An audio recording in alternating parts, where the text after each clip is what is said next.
So good evening everybody and welcome to Governor Live. This is the last Governor Live session of the 2016-17 year.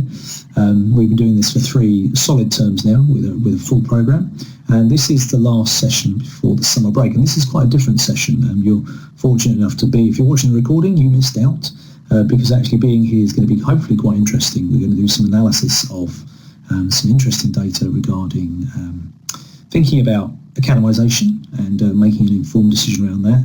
And my colleague Christine, who I'll introduce in a moment, is going to introduce and lead us through the analysis that we're going to do. So just to start off with some housekeeping, my name's Ian Usher and I look after Modern Governor. I'll introduce Christine in a second, but I'll be your host this evening. And I'm a governor in a primary school. I'm Vice Chair of Governors there, and but I'm doing this in my capacity as the product manager for Modern Governor. So many of you haven't been to these sorts of things, so a couple of things. We can't hear you. You might be able to hear us, hopefully, and the video might pause. If the video pauses, it will go something like this. Our voice will keep going, hopefully, but there's normally no reason to pause the video, but if there are any issues, then we may pause our video. If for some reason your connection goes and you end up accidentally having to leave the room, or your app, if you're on a mobile device, I can see there's a couple of people on mobile devices, possibly iPads, and maybe your iPad runs out of charge, just plug it back in and come back in and we'll still be here. And there's a little thing that if someone else in your house is using the internet to do something like watching the iPlayer or Netflix or something like that, then possibly ask them maybe to read for about an hour. That might be a good idea, just because it gives you the advantage of hogging, if you like, the bandwidth that is going in and out of your house, assuming you're at home. We are recording the event and we will make the recording available as soon as possible. Last week was done pretty much on the same evening, so it was available on the Friday morning. I can't promise that, it depends on a number of things, but we will try and make it available as soon as possible. If you've got a question, please, as we go along, please preface it in the chat box, something like this. I'll just demonstrate it about X, Y, Z, and I will do my best to collate those, or we'll bring them up as we go. So that's a thoughtful Q&A box.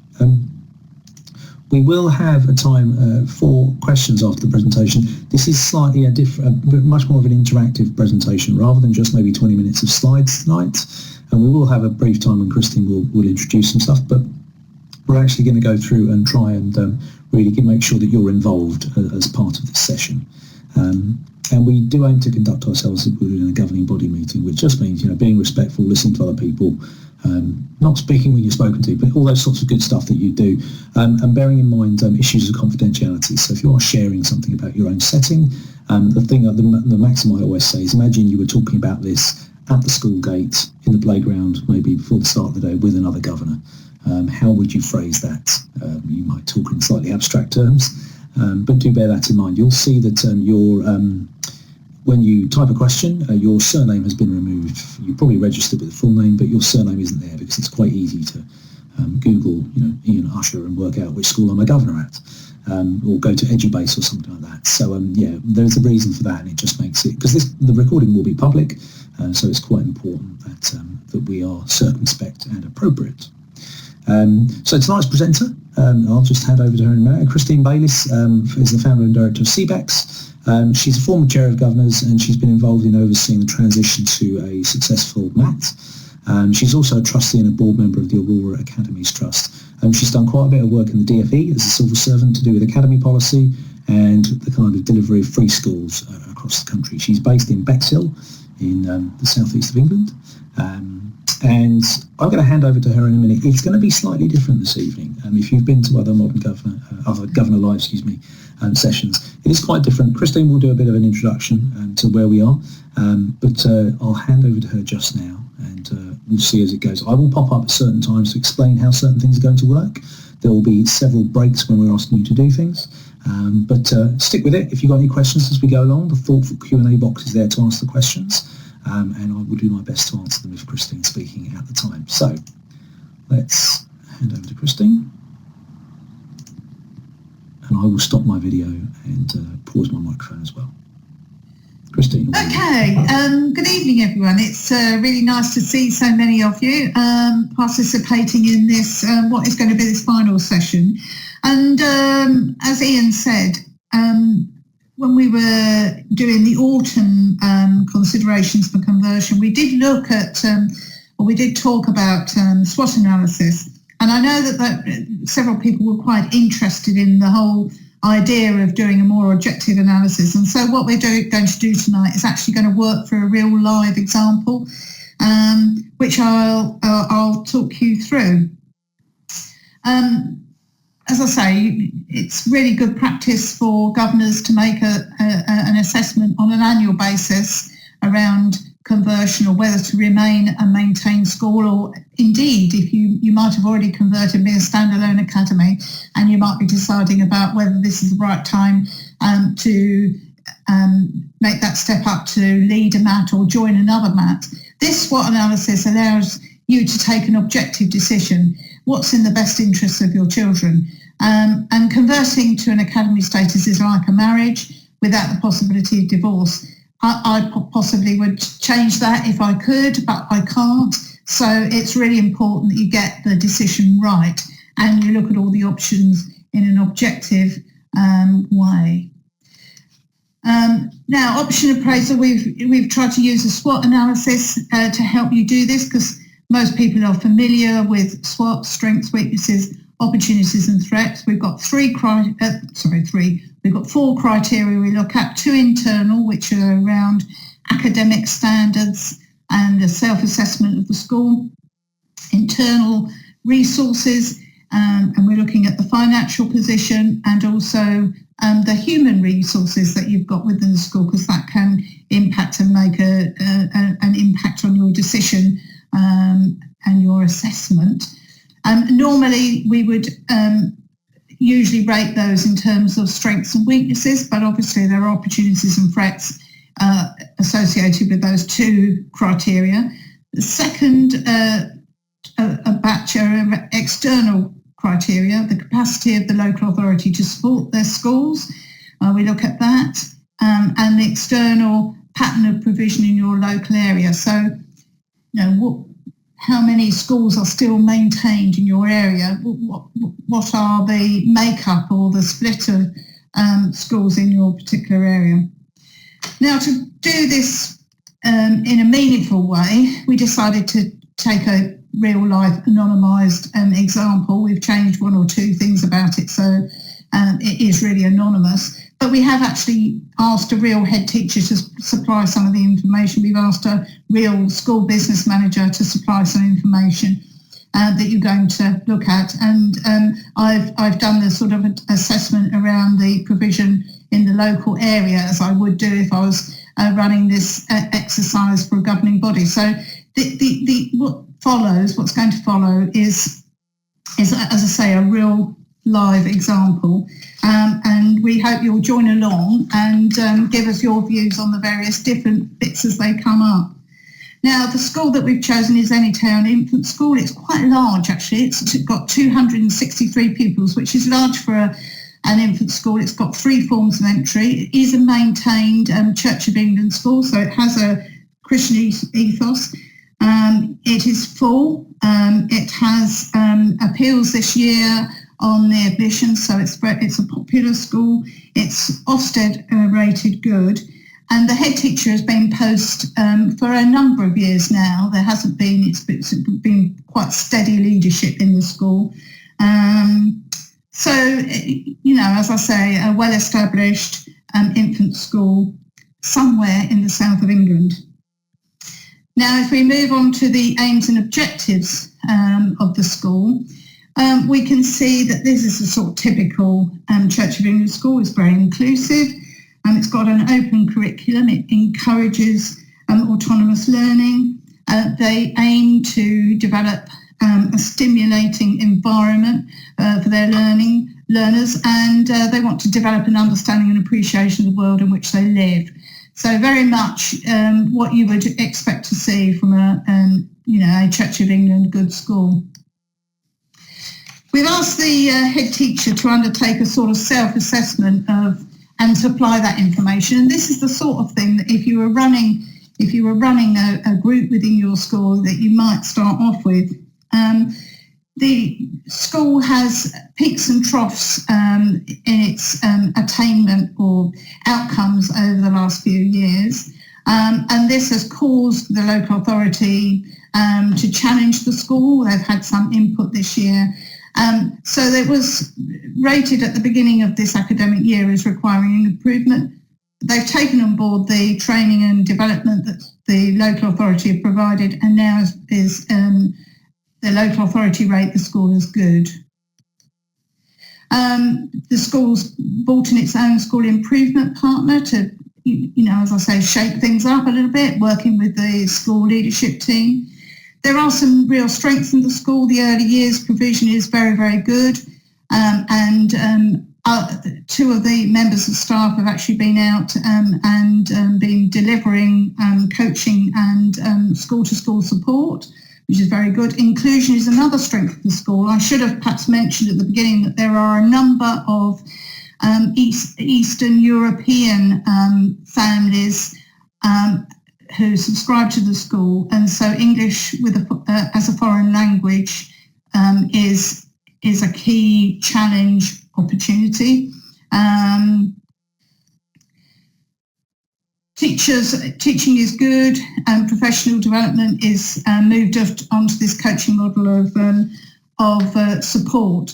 So you can sort of see that the school's got some challenges around consistency. It's the local authority has come in and done some support with the school. It's all taken on board. Now that attainment is coming up. I'm going to look at those outcomes in a moment. But I think it's quite interesting, those last two bullet points on this slide.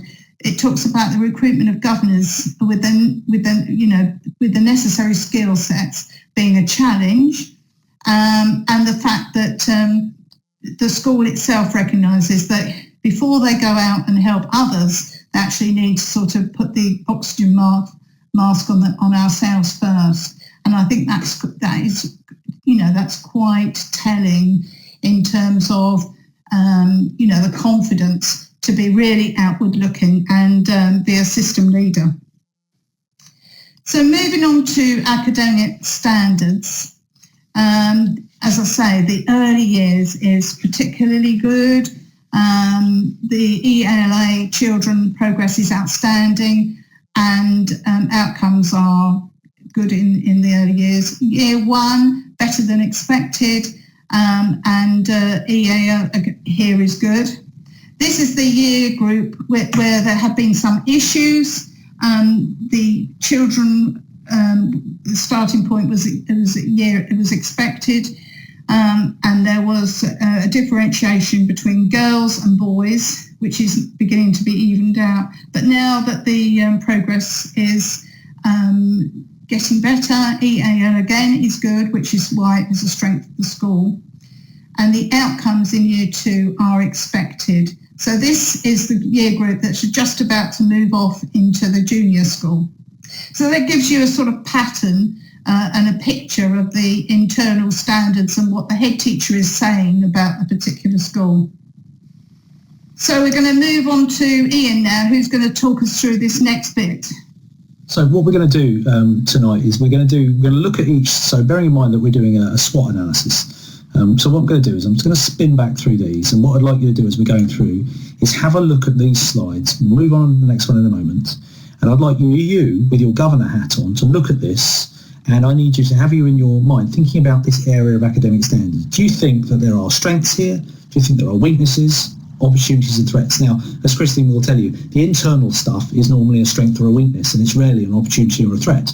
You might say if the academic standards were amazing and it was streaking ahead, it's an opportunity to lead the local school and lead other schools in a good model of something. So what I'd like you to do is we're going to quickly spin, if Christine can maybe spin through these three slides, I'll bring up a poll, and then I'd like you to decide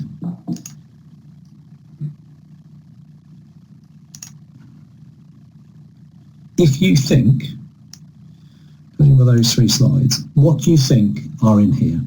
Do you think that these are strengths in this school? Do you think that there's a weakness? Do you think there's an opportunity for further development, or do you think there is a threat to the school's status? You can have more than one. If you think it's a mix, if you think there's strengths and weaknesses, you can tick them both. It's entirely up to you.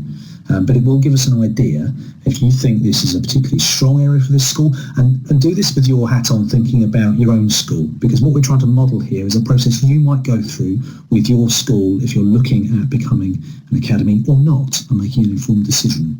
So this is your very high level. You're not really getting into a lot of detail, but you're kind of saying, well, taking the temperature of the academic side of things, we think it's a strength. We think it's a weakness. We think there's an opportunity here to do some interesting stuff. And by further development, it doesn't just necessarily mean to get better. It means that maybe you look outside of your own thing. So that's really helpful. I think pretty much everybody has voted, which is really, really helpful. And it gives us an understanding and an idea of where folks are. So we'll hide this now and we'll go on to the next section. So this section we're going to look at resources, which is another internal area. I'd like, as Christine's going through these slides, look at this and think, is this a strength? Is this a weakness? Is this an opportunity? Or is it a threat to where the school is now? Does it put the school not in danger, but is the school at risk of something? So we'll hide this poll and then we'll go on to the next slides. But as the slides are going through, I think this is just 2 slides for this one, possibly 3. Kind of bear in mind, and we'll bring another poll back for the next set of questions in a moment. And if you bear in mind that if we were running this at your governing body, that we would probably have flip charts on the wall and sticky notes, and we would be working through this in a very much in a workshop-y type way in order to sort of, go through all the arguments and, outcomes of what people had felt about, the criteria they were going to discuss this evening. So if we have now look at the resources, so this is quite an interesting area for me. So the total income for the school is 1.2 million. This is for the in the current financial year. Total planned expenditure of 1.17, with a forecast reserve of 34k. Or you might call it surplus. That's actually, quite tight. I would sort of say. Other people may have a view about that, but I think that's quite tight. The school have reviewed their staffing levels. They've already lost some, or not renewed some staffing contracts where people have left. So they've lost 1.2 teaching posts and 100 hours of support staff time to trim the budget in order to meet the income. So funding's frozen, which in effect is a cut. And obviously you've got all the things that I know all of you are very well aware of, pensions, tax increases impacting on budgets. So that is a picture there of the finances. The impact of national funding formula is not unknown. That we've had a general election last week. There is now talk that they're going to be redoing the funding formula. We all know, I know we will all have had a look at things like the School Cuts website. We will know how this impacts on particular schools. And there are obviously people who are making predictions about how this will affect individual schools.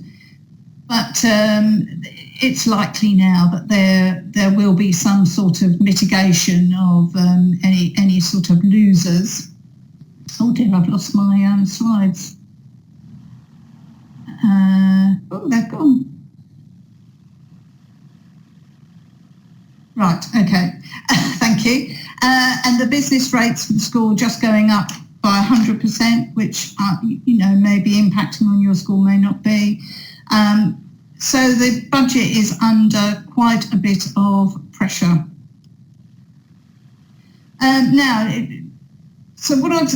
If we look around the other human resources questions, we're looking about what's on the horizon, what about career opportunities, are senior leaders staying, moving on, retiring? In this particular school, it may be that the head teachers coming to the end of their career. I don't know. If that is the case, what sort of challenges and opportunities, what sort of person might you want to recruit? I have worked with schools that have decided to stay as a standalone academy rather than lead a MAT, and they found when their head teacher retired that actually they found it really difficult to recruit the sort of head teacher they might have got 10 years ago, when actually leading an outstanding standalone academy was actually the pinnacle of somebody's career. It's no longer that, and people are looking for enhanced career opportunities, within a MAT setting possibly.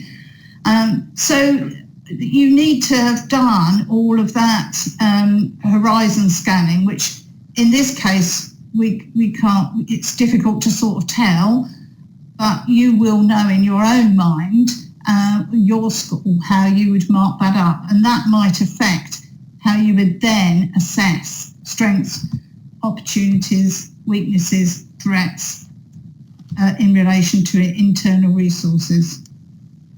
So that's we come to another vote.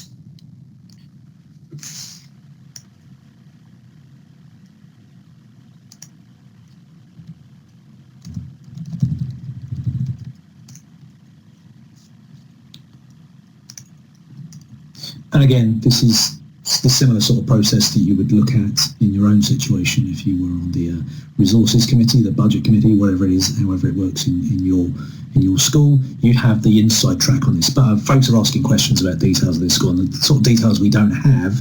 That's why this is a very broad brush. We're not asking you to kind of be that nuanced here. But this is really just to give you that kind of high level picture.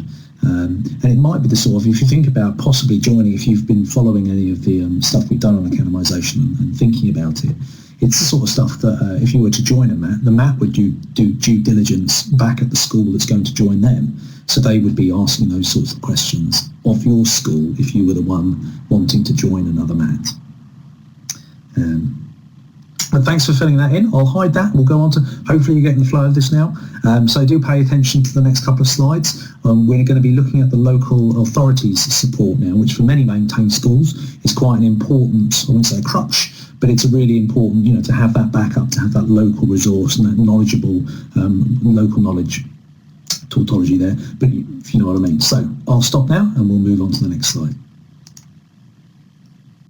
But of course, if you're thinking about conversion, if you're thinking about whether you can survive as a maintained school in a local context, it's really important to work out where your local authority are. And I can tell you that local authorities are in different places in different parts of the country. Some have completely got rid of all the services, the sort of non-statutory services, and told their schools to either convert or buy in external support. Some have sort of hung on and provide, are still providing school improvement services of sort.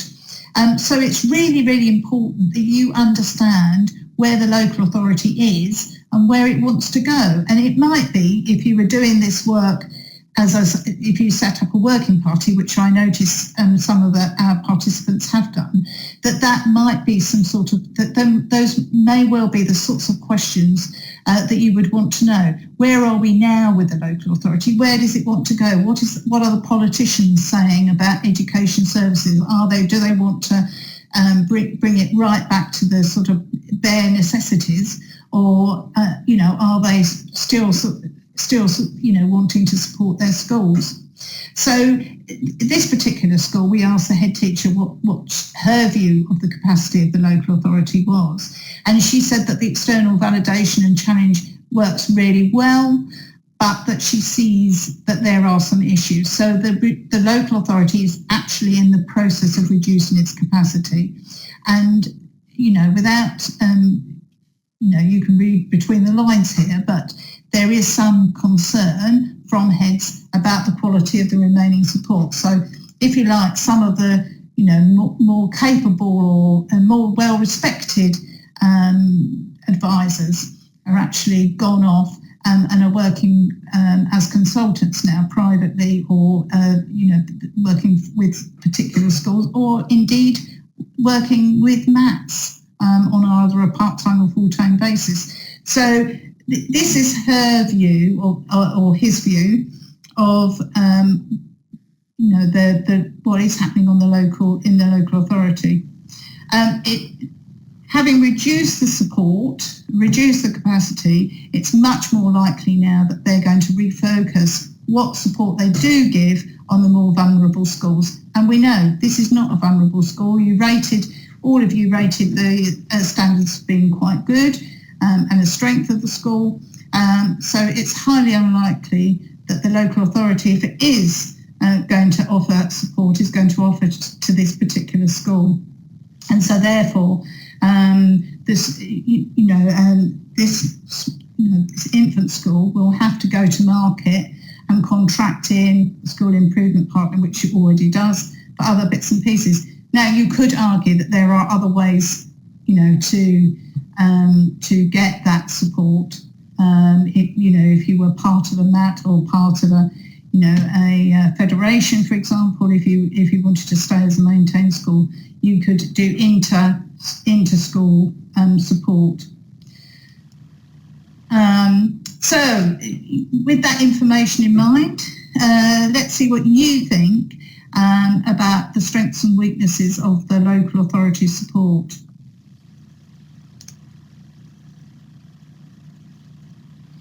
I guess you might say if the local authority, and maybe it doesn't apply to this school, I don't know, but if the school was leading in practice and had, what you back in the day would have been ASTs and that sort of the level of, lead practitioners and things like that, you might say if the local authority was weakened, that might be an opportunity to kind of lead a MAT or something like that. But it really depends, and you need to put your local hat on with your own school and think about really what's going on there and what that means for your school. Probably different to the school down the road. If one of them is in the category and the other one isn't, it's probably depends on your perspective, doesn't it, about how something looks.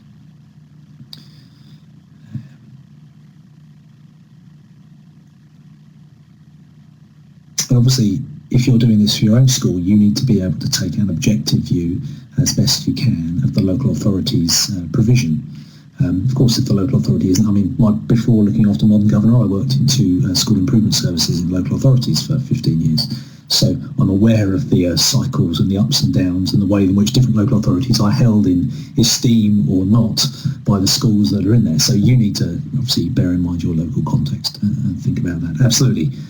Some Mark says half full versus half empty. It really depends on, how entrepreneurial is your head teacher or a group of schools around you. What's their opinion on where things are going. Right, we'll hide that and we'll come back. We'll come back to these shortly. Don't worry, they're not disappearing forever. But we'll now go on to the final thing. This is quite detailed, this next bit. So do kind of pay close attention and see what you can do. But Christine's now going to look at the local area beyond the local authority, a different layer. What sort of the MATs are in this area of this school? Okay, so in this particular school, in this particular area, there are 30 schools within a 5-mile radius, 23 are primary, 6 secondary, 1 all through 3 school. That's a bit difficult to say. There are 6 Church of England schools, all primary and all maintained. That sounds like a sort of opportunity to me. And 16 maintained primary schools could form a possible MAT. So there are plenty of opportunities left. This isn't the sort of situation that you find in some towns where actually you might be the very last maintained primary school standing. If you have a look at the secondary schools, you've got 5 got academy status and only 1 is still maintained. Now that's interesting because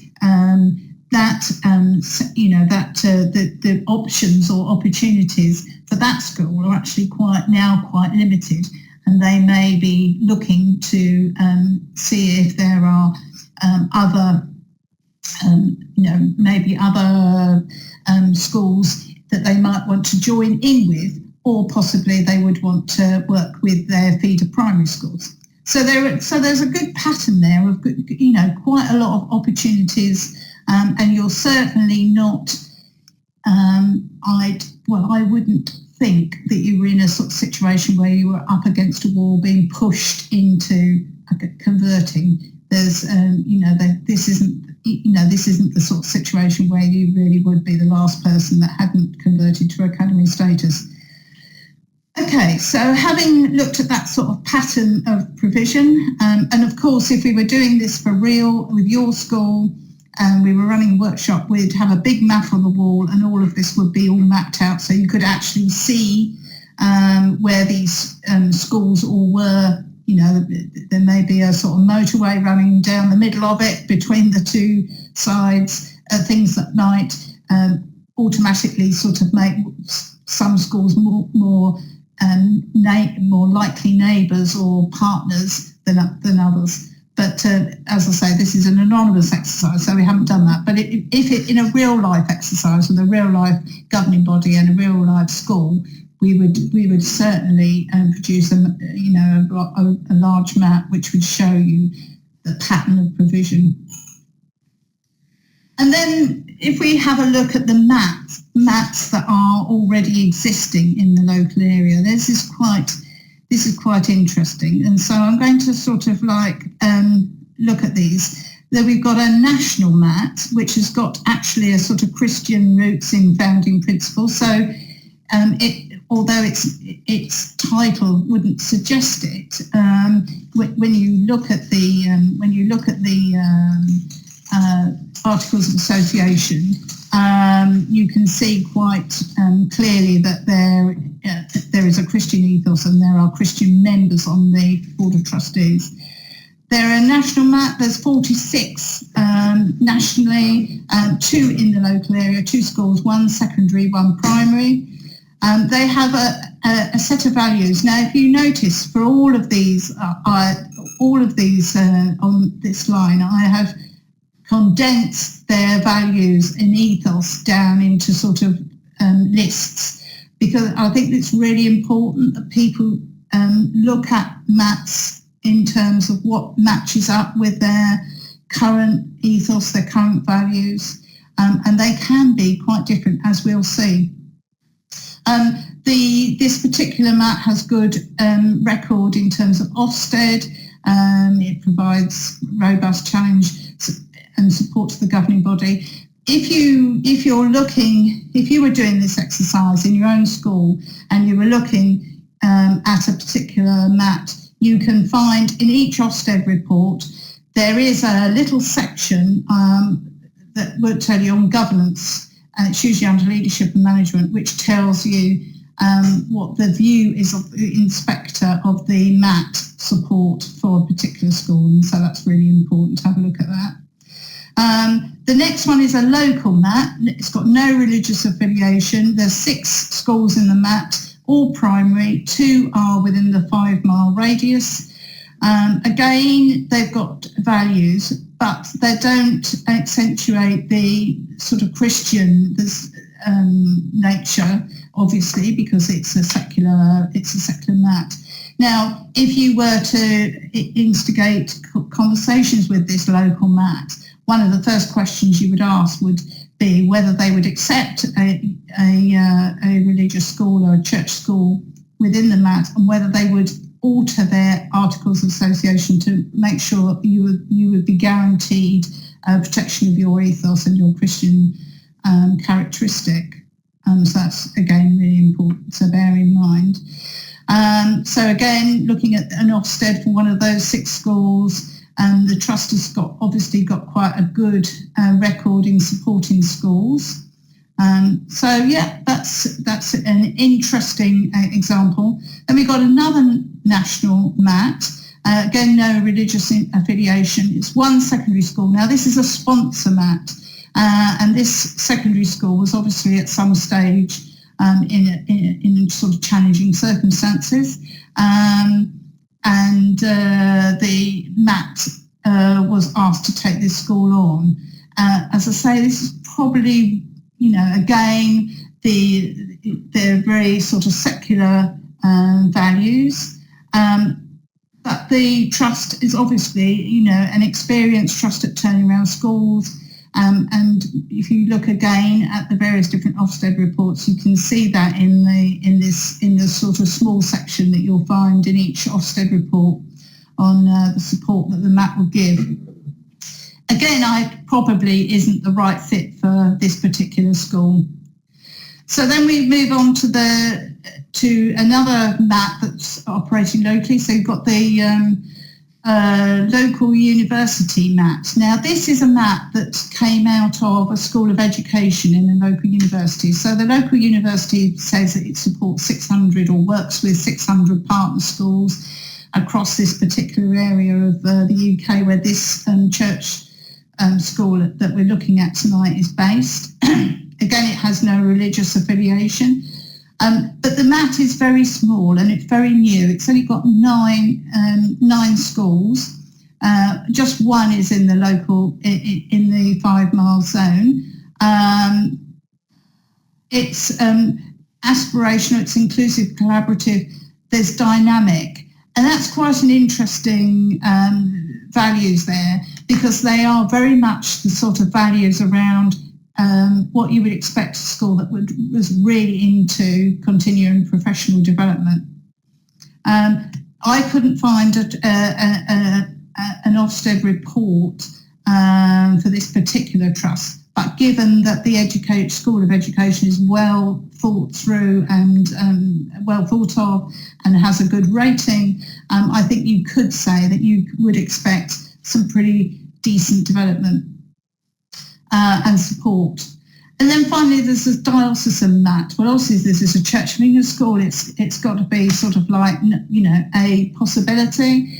The MAT is run by the local diocese. It's got 6 schools, so it's actually one of the smaller, and most are more than 10 miles away. They're based in a town which is 60 miles away, and only one is within actually 10 miles of the school in question.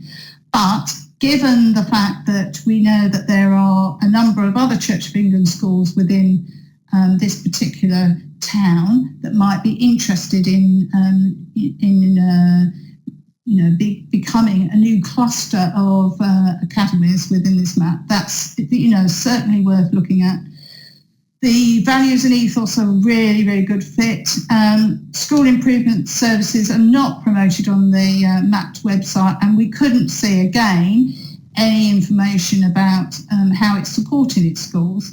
But we think that there are obviously opportunities. The school in question has got some strengths which could, which as I say, could contribute to school improvement. And so as I say, I think that is quite a positive picture.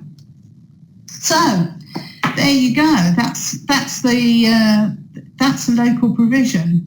Now, what does that tell you about strengths and weaknesses? Are there opportunities for further development, or does the provision of MAT pose a threat to the current schools? Yeah, I'm just going to clear the answers. If we want to start again, sorry about that. Start again, folks. Sorry about that. Thank you. I think one important point to make is that if you are a church school, or if you're not, and you're looking at a MAT that is of the other ethos, either if you're a church school looking at a non-church MAT, or you're a kind of a school with no, community school with no kind of relationship to any religious organisation, looking at, for example, a diocesan MAT, many of them will have provision that you can preserve your identity within that MAT. We were speaking before that's often, there's the ability to provide for that, rather than just saying, well, I can't go near that MAT because of X and Y and Z. It's a bit more complicated than that. Is that the case?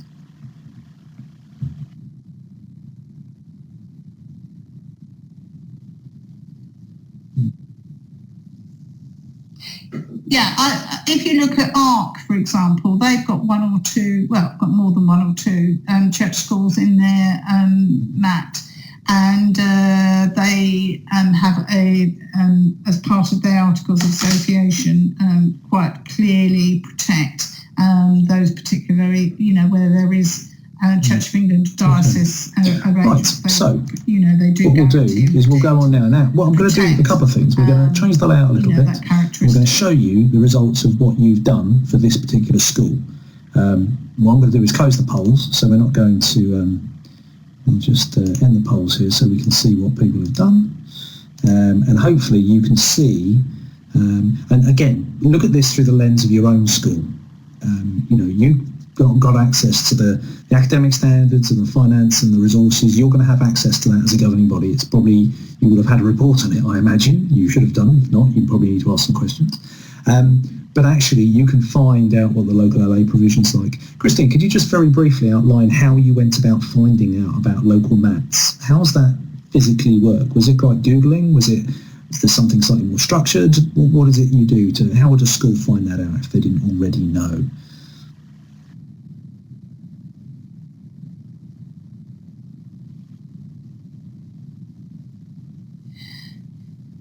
Right, okay. So you would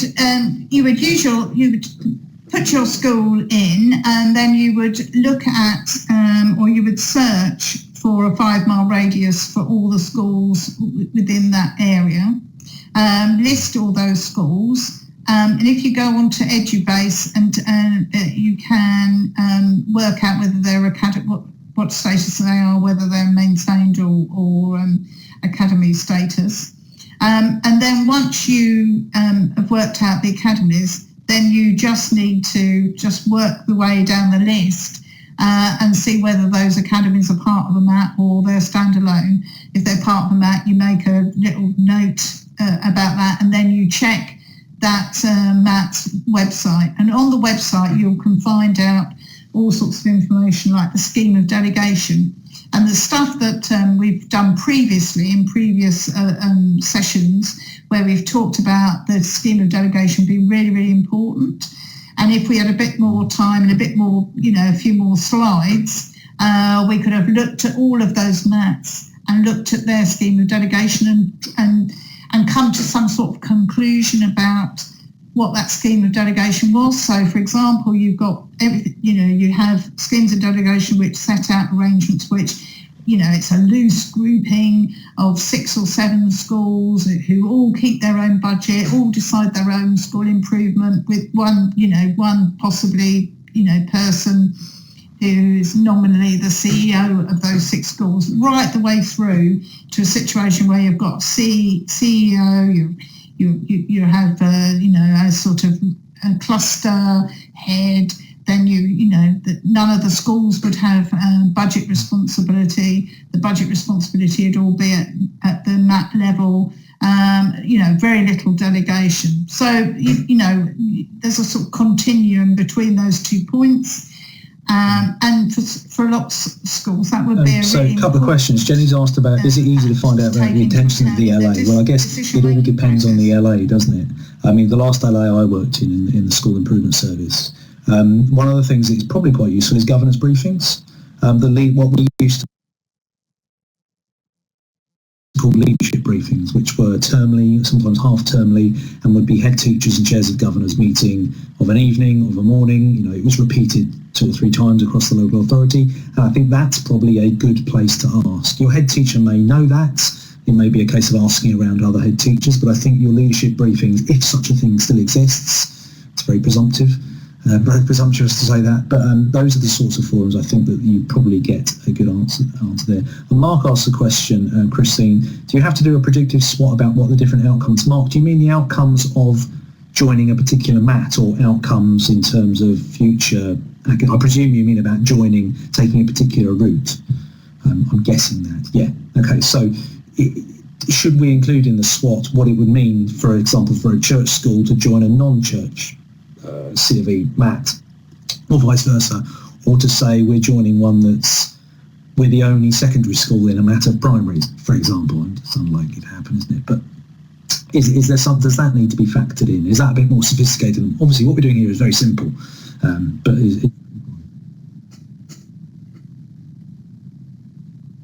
yes, yeah, and as I say, this is something that you could run at a session, it's a governing body session one evening. You could run it maybe for an hour, maybe maybe a bit longer than that, because obviously there'd be a lot more discussion, around some of the sorts of more subjective, stuff around, your local authority, for example. I mean, one of the things that a lot of schools have quite good links to their local councillors, and the local councillors should be upfront with you about what the direction of travel is in regard to education services for that particular school. So, that would be one source of information. I mean, if you're a local authority maintained school, you should have a local authority governor. Again, another source of information for you that you could another route is maybe it has different names in different parts of the country, but overview and scrutiny committees. I've had to, as a local authority person, I went to overview and scrutiny committees and had to give evidence of what we were doing, and it was all recorded and minuted, and it was quite strategic at that level. It wasn't kind of details about what does this mean in this school. It was what are you doing to support, and it was those sorts of levels. So it may be worthwhile looking through minutes or agendas of those meetings, assuming they're public. But yeah, schools should definitely have the ability, because that's what it's there for. It's there to make sure that the local authority is locally accountable. And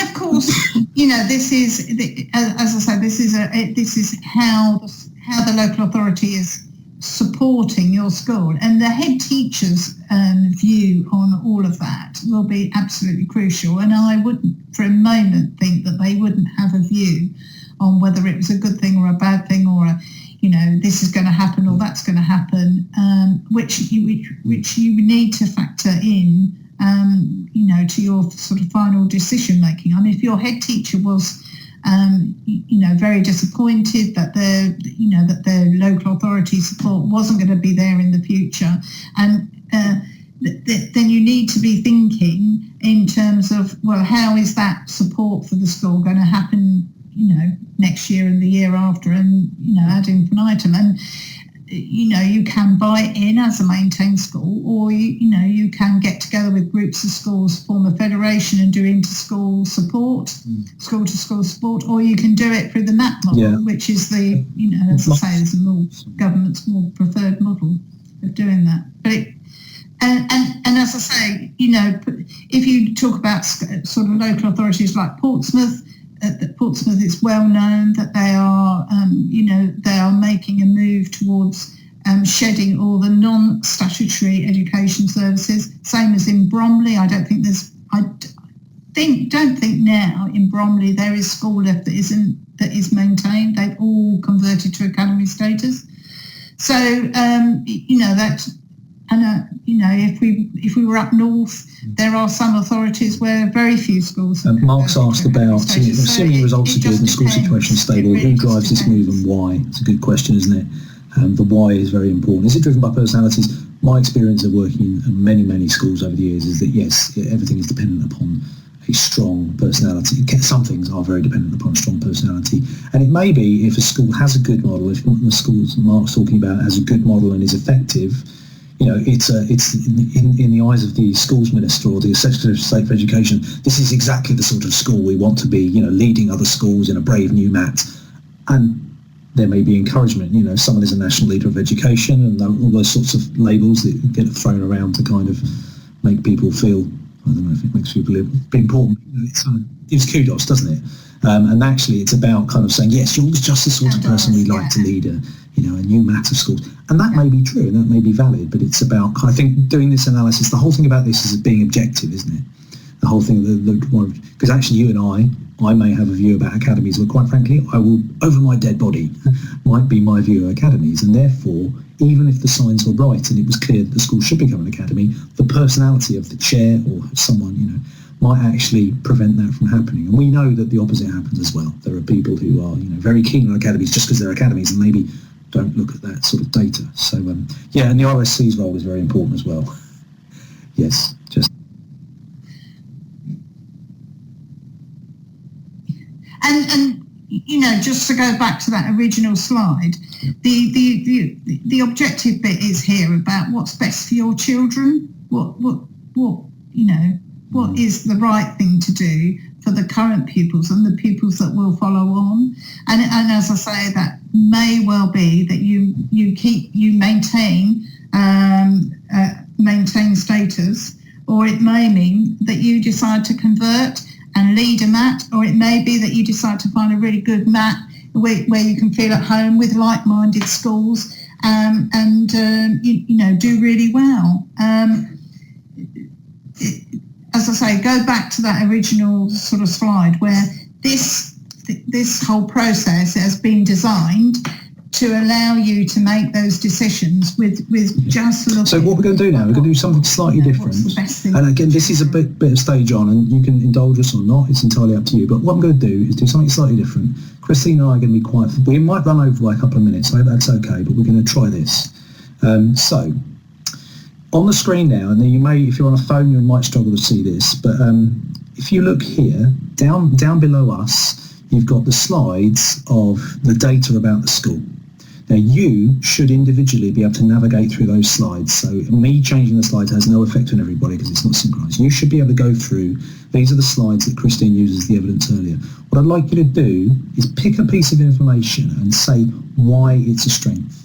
So go spin through a few slides to, past the aims of the school, go past the self-assessment if you want to, but I'd like you, in these boxes around us, we've got strength at top left, we've got weaknesses at top right, these are the kind of internal ones, we've got opportunities at bottom left, and we've got threats at bottom right down there. So go through, find a piece of information, and what we're trying to do here is, we may not get many examples at all, but this is the sort of thing that you'll need to do as your governing body.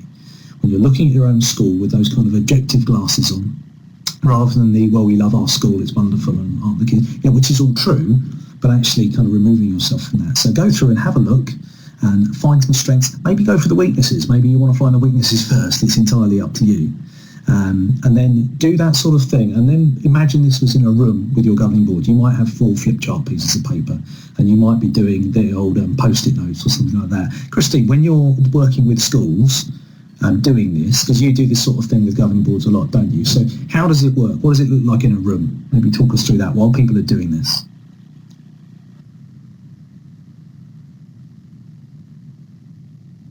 Well, as I say, you would have all your flip chart paper up on the side, and lots of sticky paper, and we would literally go through. And I sort of see my job as facilitator, prompting, trying to move away from any sort of discussion which might fall back into that. Well, I'm against academies, so over my dead body.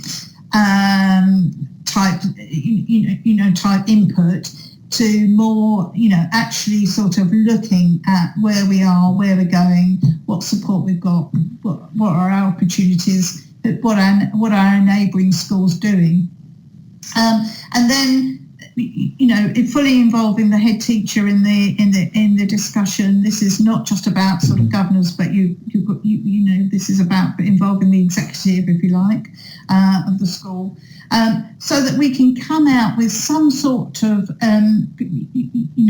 clear decision at the end of the session about, in this particular case, for example, I think there's opportunities to wait, or to certainly not to rush into anything, because as people have pointed out, the academic standards are good. The budget, although it's very tight, we're not heading for a deficit, and obviously somebody's keeping really good control of that, because they've already trimmed back on staff to make sure that there is a small surplus. There are still schools to work with that are not already converted to academy status, but that wouldn't mean that I wouldn't start having a sort of informal conversation with my diocesan advisor, for example, to talk about whether that diocesan MAT is a future possibility and something. And if I was the head teacher and the governing body were okay, that would be maybe something that you could facilitate, you could lead and facilitate that.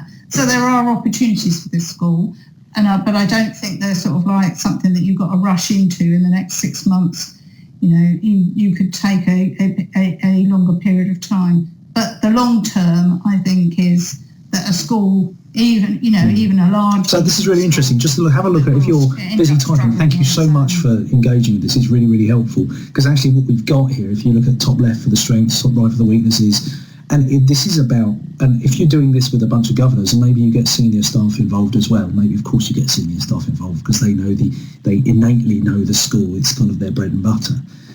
You'll get a much more rounded picture of this, and we can start to, maybe the governors can bring a bit of external objectivity that maybe school staff can't. It depends on the nature of the people involved, obviously. But if you look around, if you look on the left and the right, you'll see that actually we've got some really interesting insights here.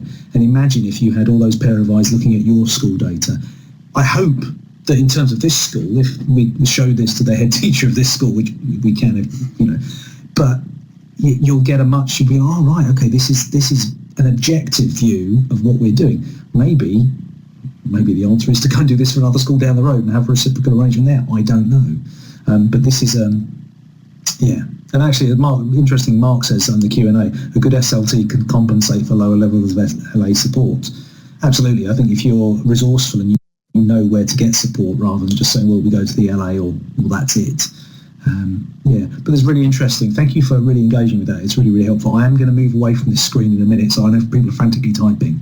So maybe if you're typing something, just finish it now, and we'll move on to finish in a moment. This will all be on the recording, so everything you see on the screen will hopefully be recorded, so don't worry about missing something. You will be able to come back and see this. But it's really good. I can see Claire's still typing. We'll just maybe wait for Claire to finish typing down there in the threats section. And not that she's typing a threat, but you know what I mean. And you can keep going, Claire, it's all right. And so when that's done, we'll just then move back to just finishing off. This is the last Governor Live of the year, this kind of academic year anyway. So this will be the last one, but I think this has been really interesting. It felt really, thank you for doing that, Claire, that's really good.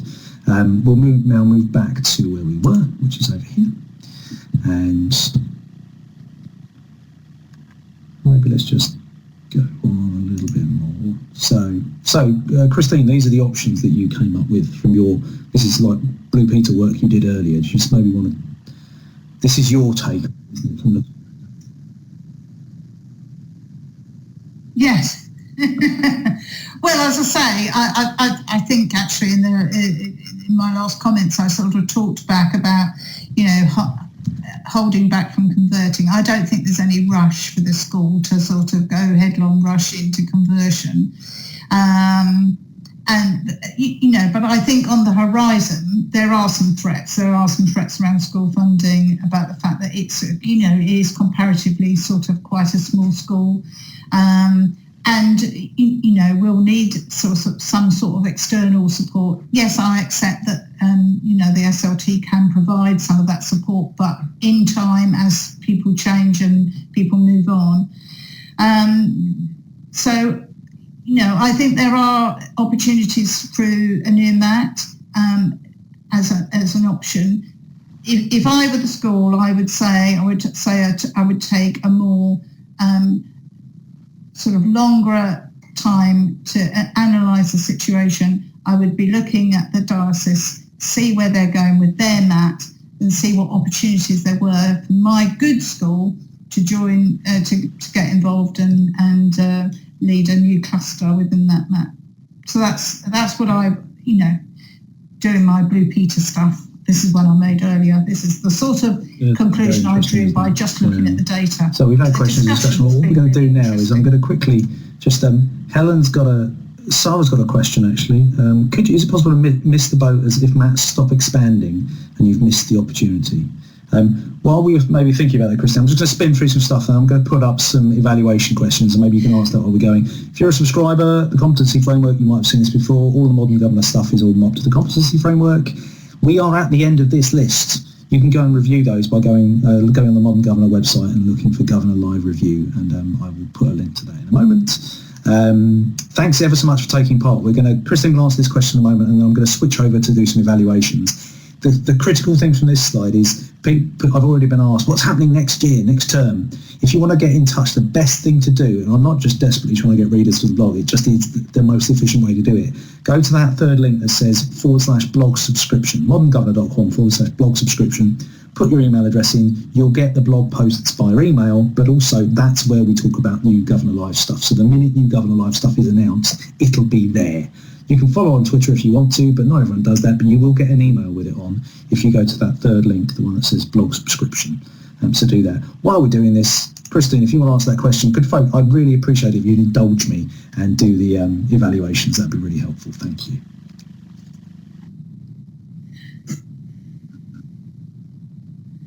Okay, so you definitely could miss the boat, and there are some situations where we've had schools that look around them and sort of see other primary schools converting, or they've got to a sort of stage where their mats are not expanding.